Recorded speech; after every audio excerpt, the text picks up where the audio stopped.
الحمدللہ والصلاة والسلام علی رسول اللہ اما بعد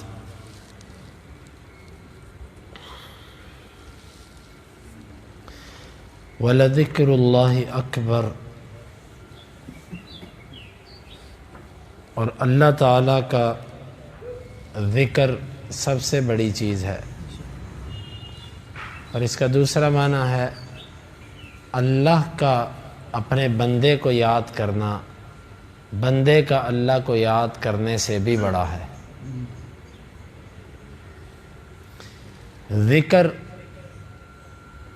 دو طریقوں سے ہوتا ہے، دو چیزیں شامل ہوں تو ذکر بنتا ہے، ایک زبان اور دوسرا انسان کا دل۔ یہ دو چیزیں متوجہ ہوں تو وہ ذکر ہوتا ہے، اور یہ ذکر وہ ہوتا ہے جو نفع بھی دیتا ہے۔ اگر خالی زبان شامل ہو تو یہ ذکر انسان کو اجر ضرور لکھا جاتا ہے، اجر ملتا ہے، لیکن انسان کو دنیا میں اس ذکر کا خاطر خواہ فائدہ نہیں ہوتا، کیونکہ جب ہم ایک چیز کا معنی سمجھتے ہیں، پوری توجہ سے کرتے ہیں، تو وہ ہمارے جسم کی خوراک بنتا ہے، ہمارے جسم کے اوپر اثر کرتا ہے۔ اور اگر بغیر توجہ کے اللہ کا ذکر کیا جائے، غفلت کی حالت میں اللہ کا ذکر کیا جائے، تو ایسا ذکر جو ہے وہ ہمیں کچھ فائدہ نہیں دیتا۔ جس طرح کئی لوگ ساری زندگی نماز کے اندر یہ پڑھتے ہیں ایاک نعبد و ایاک نستعین، اس کا معنی یہ نہیں ہے کہ اللہ تجھ سے مدد مانگتے ہیں اور تیری عبادت کرتے ہیں، اس کا معنی ہے ایاک نعبد، صرف تیری ہی عبادت کرتے ہیں، و ایاک نستعین، اور صرف تجھ ہی سے مدد مانگتے ہیں۔ کیونکہ عربی زبان کا قانون ہے کہ جب ایک چیز کا مقام کچھ ہو، اس کو وہاں سے ہٹا کے پہلے لایا جائے تو اس سے اس معنی کے اندر تخصیص پیدا ہو جاتی ہے۔ التقدیم ما حقہ التاخیر یفید الحصر والتخصیص، اس چیز کو مقدم لے آنا جس نے بعد میں آنا تھا، اس سے تخصیص پیدا ہو جاتی ہے۔ تو ایاک کو شروع میں لانے میں کیا چیز ہے؟ تخصیص۔ ایاک نعبد، صرف ہم تیری ہی عبادت کرتے ہیں، و ایاک نستعین، اور صرف تجھ ہی سے مدد مانگتے ہیں۔ ساری زندگی نماز کے اندر یہ پڑھتے ہیں، لیکن اس کے باوجود شرک کے اندر مبتلا، اس کے باوجود غیر اللہ سے مدد۔ تو جس طرح ان کو پتہ ہی نہیں کہ وہ نماز میں کہتے کیا ہیں، تو ان کو ان کی نماز نے کبھی یہ نہیں سکھایا کہ میں نے صرف اللہ سے مانگنا ہے، کیونکہ انہوں نے نماز کو سمجھا ہی نہیں۔ ہم ذکر کرتے ہیں لیکن ہم ذکر کو سمجھتے نہیں ہیں، اس پر غور و فکر۔ نماز کے بعد کے جو اذکار جو ہم کرتے ہیں، ہمیں ان کے معنی یاد ہیں؟ تشہد کے بعد، درود کے بعد جو ہم دعائیں مسنون اللہ کے نبی صلی اللہ علیہ وسلم نے بتلائیں، ان کے معانی کیا ہیں؟ ہمیں آتے ہیں؟ نہ ہمیں آتے ہیں، نہ ہم ان کو سمجھنے کی کوشش کرتے ہیں۔ اللہ کی قسم، اگر آپ کو ان دعاؤں کے معنی آ جائیں نا تو ہماری بہت ساری مشکلات حل ہو جائیں، کیونکہ بہت ساری مشکلات تو ہماری کم علمی کی وجہ سے ہیں، ہماری جہالت کی وجہ سے ہیں۔ جب آپ کو یہ پتہ چل گیا کہ میں نے تشہد کے اندر اتنی دعائیں کی ہیں، اتنی دعائیں کی ہیں، جب آپ کو یہ پتہ چل گیا کہ میں نے سجدے میں جا کر یہ کہا ہے اللہ سے، جب آپ کو یہ پتہ چل گیا کہ نماز کے بعد کے اذکار جو ہیں اس کا یہ معنی ہے اور میں اللہ سے یہ کر رہا ہوں، تو پھر ہمیں یہ کہنے کی ضرورت نہیں ہے کہ جی آپ دعا کیوں نہیں کرتے، نماز کے بعد آپ دعا کیوں نہیں مانگتے۔ بھائی آپ سمجھو تو صحیح کہ جو دعائیں اللہ کے نبی صلی اللہ علیہ وسلم نے بتلائیں، اور ان کا محل آپ نے یہ بتلایا کہ درود کے بعد سلام پھیرنے سے پہلے ثم لیختر من الدعاء ما شاء، پھر دعاؤں میں سے وہ جو چاہے اس کو چنے اور منتخب کرے۔ ہم اس وقت جلدی سے سلام پھیر دیتے ہیں۔ چلے جہاں تک امام کا مسئلہ ہے، اس نے تو اجتماعیت کو دیکھنا ہوتا ہے کہ زیادہ لوگ پیچھے کھڑے ہیں، اس لیے وہ زیادہ لمبا نہیں کرتا۔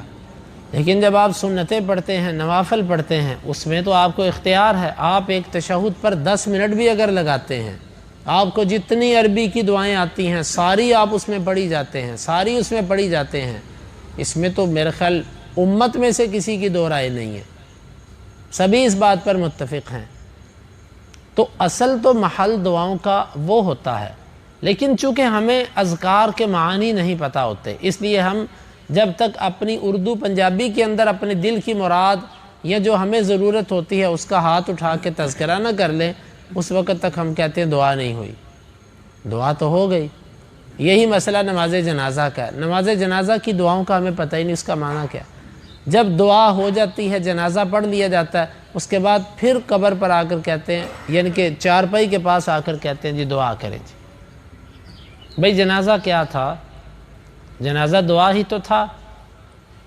میرے محترم بھائیوں، بزرگوں، دوستو، اذکار کیجئے اس کے معانی پر غور کر کے، وگرنہ ذکر فائدہ نہیں دے گا، صرف اتنا ہی ملے گا کہ اللہ کے ہاں اجر ملے گا۔ آپ کی شخصیت کا نکھار جو ہے، آپ کے دل کے اوپر ذکر جو تاثیر چھوڑ کر جائے گا، وہ اسی صورت میں ہے کہ جب ہم اس کے معنی کو ساتھ ساتھ سمجھ کر ادا کریں گے۔ مطلب بڑا عظیم ترین ذکر، بڑا افضل ذکر، قرآن مجید کے بعد افضل الذکر بعد القرآن لا الہ الا اللہ، لا الہ الا اللہ، اللہ تیرے سوا کوئی عبادت کے لائق نہیں، کوئی معبود نہیں ہے، یہ اس کا معنی ہے۔ یہ معنی اگر ہمیں سمجھ آ جائے تو دنیا سے شرک ختم ہو جائے۔ لیکن ہم لا الہ الا اللہ بھی پڑھتے ہیں اور اس کے ساتھ ساتھ اس کی خوب ڈٹ کر مخالفت بھی کرتے ہیں، لیکن لاشعوری میں، جہالت کی وجہ سے، پتہ نہیں ہے ہمیں۔ تو اس لیے اذکار ایک تو اس کے معانی پر غور کر کے کیجئے، اور دوسری بات یہ کہ ہمیں عادت بنانی چاہیے ہر وقت اللہ کا ذکر کرنے کی۔ آپ صلی اللہ علیہ وسلم نے فرمایا، ایک صحابی نے آپ سے پوچھا کہ مجھے کوئی نصیحت کیجئے، آپ نے فرمایا کہ لا یزال لسانک رطبا بذکر اللہ، تیری زبان اللہ کے ذکر سے تر رہنی چاہیے۔ اس کا مطلب ہے جو زبان اللہ کا ذکر نہیں کرتی یہ خشک ہو جاتی ہے، کیونکہ آپ نے فرمایا ذکر کے ساتھ اپنی زبان کو تر رکھ، تو جو ذکر نہیں کرتا اس کی زبان خشک ہو چکی ہے۔ اور زبان سے جب پانی ختم ہو جائے نا، اللہ نہ کرے کسی کو یہ مصیبت آئے، یہ جو پانی ہے نا منہ کے اندر جس کو ہم تھوک بولتے ہیں، ہمیں اندازہ نہیں کہ یہ اللہ کی ایسی نعمت ہے کہ جس کا متبادل دنیا میں نہیں ہے۔ اس سے زبان ہماری تر رہتی ہے۔ اگر زبان خشک ہو جائے تو آپ زبان کو ہلا نہیں سکتے، بول نہیں سکتے۔ انسان جب مرتا ہے تو اس کی زبان خشک ہوتی ہے۔ تو گویا کہ حدیث میں یہ کہا گیا ہے کہ اپنے زبان کو مار نہ دینا، اپنے آپ کو بنجر نہ کر دینا، اپنی زبان کو اللہ کے ذکر کے ساتھ تر رکھنا۔ اور اسی طرح ایک حدیث کے اندر آتا ہے، اللہ کے نبی صلی اللہ علیہ وسلم نے فرمایا، الا ادلکم علی خیر العمل، میں تمہیں سب سے بہترین عمل نہ بتلاؤں، سب سے پاکیزہ عمل نہ بتلاؤں، سب سے افضل عمل نہ بتلاؤں، یہاں تک کہ تم دشمن سے ملو اور اس کے ساتھ تم لڑائی کرو، وہ تمہیں ماریں، تم ان کی گردنوں کو مارو، اس سے بھی افضل نہ بتلاؤں، حتیٰ کہ تم سونا اور چاندی اللہ کے رستے میں خرچ کر دو، اس سے بھی افضل ترین عمل نہ بتلاؤں۔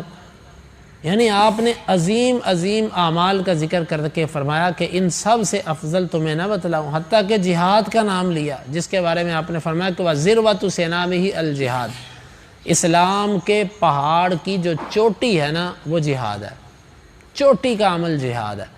تو آپ نے فرمایا ان سب سے افضل نہ بتلاؤں، ذکر اللہ، اللہ کا ذکر، اللہ کا ذکر ان سب چیزوں سے افضل ہے۔ اور زکریا علیہ السلام نے، جامع ترمذی کی روایت ہے، اللہ کے نبی صلی اللہ علیہ وسلم نے زکریا کی 5 نصیحتوں کو ذکر کیا، جامع ترمذی کی روایت ہے۔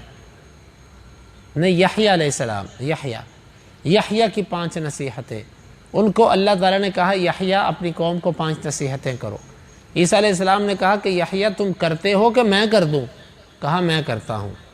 حدیث کے اندر آتا ہے کہ انہوں نے سارے بنی اسرائیل کو جمع کیا، بنی اسرائیل کو جمع کر کے 5 نصیحتیں کی۔ ان میں سے ایک عظیم ترین نصیحت وہ اللہ کے ذکر کے حوالے سے تھی کہ اللہ کا ذکر کرو۔ حتیٰ کہ جس وقت زکریا علیہ السلام ان کے والد یحییٰ کے، ان کی زبان جس وقت اللہ کے حکم سے 3 دن کے لیے بند ہو گئی، جو نشانی تھی کہ اللہ تعالیٰ اب ان کو بیٹا دینے والا ہے، وہ نشانی کے طور پر 3 دن زبان بند ہوئی، کوئی بیماری نہیں تھی، تو اس وقت بھی وہ قوم کے اندر نکلے تو اشارے سے کہنے لگے کہ ان سبحوہ بکرۃ و عشیہ، اشارے سے کہنے لگے کہ صبح و شام اللہ کا ذکر کرو۔ صبح و شام کا مطلب ایک تو ہوتا ہے کہ صبح اور شام، اور ایک مطلب ہوتا ہے ہم کہتے ہیں یار تو دن رات اسی کام پہ لگا ہوا، مطلب ہر وقت۔ تو اللہ کا ذکر جو ہے یہ ہماری بڑی اس میں کوتاہی ہوتی ہے، ہم اللہ کے ذکر میں بہت تقصیر کرتے ہیں۔ سب سے بڑا ذکر اللہ کے لیے وہ ہے جس میں اللہ کی توحید کا ذکر ہو، لا الہ الا اللہ۔ پھر ایک روایت کے اندر آتا ہے سبحان اللہ والحمد للہ ولا الہ الا اللہ اللہ اکبر۔ یہ اس کے بعد افضل ترین ذکر میں آتے ہیں، یعنی یہ 5 کلمات، لا الہ الا اللہ، سبحان اللہ والحمد للہ اللہ اکبر، یعنی 4 کلمات۔ اور پھر اس کے بعد اللہ کے نبی صلی اللہ علیہ وسلم پر درود، اللہ کے نبی صلی اللہ علیہ وسلم پر درود۔ یہ درود جو ہے یہ افضل ترین اذکار میں شمار ہوتا ہے۔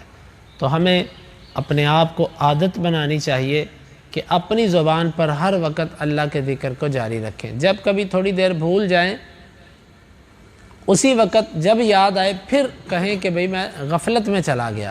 جب انسان ہر وقت اللہ کے ذکر میں لگا رہے گا تو اس کے فوائد اور کیا ہیں کہ انسان ہر وقت سوچ و بچار کے فتنے سے بچ جاتا ہے۔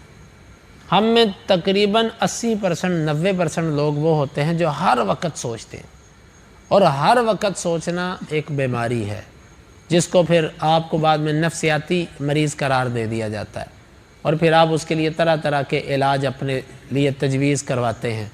سب سے بہتر طریقہ ہر وقت اللہ کے ذکر سے اپنی زبان کو تر رکھیں، ہر قسم کی پریشانی سے محفوظ۔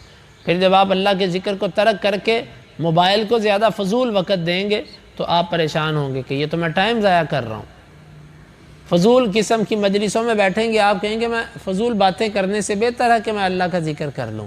حتیٰ کہ چلتے پھرتے اٹھتے بیٹھتے ہر مجلس کے اندر آپ کی زبان سے اللہ کا ذکر نکلے گا۔ اللہ تعالیٰ سے دعا ہے اللہ تعالیٰ ہمیں اپنے ذکر کے اندر مشغول رہنے کی توفیق عطا فرمائے۔ ذکر کے فوائد اور اس کے احادیث میں تذکرے بہت ہیں، لیکن ویسے ہی نصیحتاً چند باتیں گوش گزار کی اپنے لیے اور آپ کے لیے۔ اللہ تعالیٰ عمل کی توفیق عطا فرمائے۔ سبحانک اللہم ربنا و بحمدک۔ آج جمعۃ المبارک ہے، جمعۃ المبارک کے دن کثرت سے نبی مکرم صلی اللہ علیہ وسلم پر درود پڑھنا، غسل کرنا، صاف کپڑے پہننا، بالوں کو تیل لگانا، خوشبو لگانا، جلدی جمعے کے لیے آنا، سورہ کہف کی تلاوت کرنا، اور جب جمعے کے لیے آئیں جب تک امام نہ نکلے اس وقت تک نوافل پڑھتے رہنا۔ فَلْيُصَلِّ مَا قُدِّرَ لَهُ، جو اس کے مقدر میں اللہ نے جتنا لکھا وہ نمازیں پڑھے، نوافل پڑھے۔ اور پھر اس کے بعد عصر سے لے کے مغرب کی گھڑی یہ قبولیت کی گھڑی ہے، اس میں زیادہ درود پڑھنا اور اپنی ضروریات اللہ سے مانگنا۔ اللہ تعالیٰ ہمیں ان آداب کو ملحوظ خاطر رکھنے کی توفیق عطا فرمائے۔